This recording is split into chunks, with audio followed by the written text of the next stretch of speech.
శ్రీ శ్రీ శ్రీ చంద్రశేఖరదత్త గురుదేవ శరణం. మమ సిద్ధ గురుదేవులకు నా శిరసు వంచి నమస్కరిస్తున్నాను. 7వ అధ్యాయం తంత్రముద్రా విద్య. యంత్రముద్రల ఆవేశ మర్మాలు.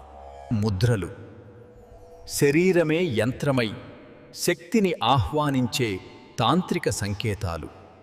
అవి చైతన్యాన్ని శుద్ధి చేసి దేవతాతత్వాన్ని అంతరంగంలో వెలిగిస్తాయి. ముద్రలు యంత్ర త్రికోణంలో శక్తి ప్రవాహాన్ని స్ఫూర్తిపరచే అంతర్ముఖ సూచికలు. ప్రతి ముద్రతో శరీర మధ్యలోని చైతన్య జ్యోతి పైకెగసి అంతరశక్తిని మెలికలేస్తుంది.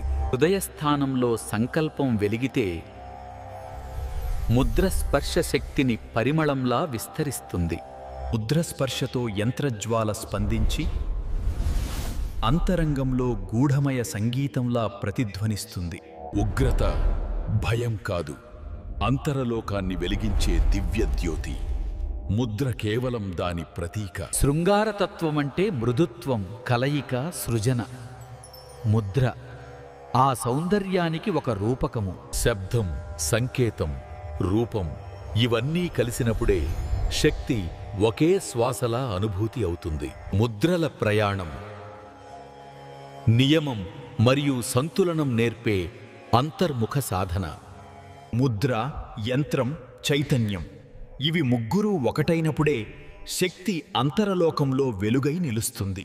ప్రతి ముద్ర ఒక ప్రత్యేక శక్తి భావానికి ప్రతీక.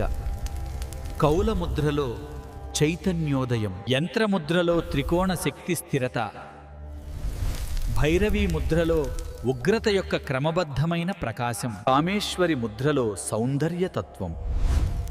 ముద్ర యంత్రానికి తత్వాన్ని అద్దే దృశ్య సంకేతం.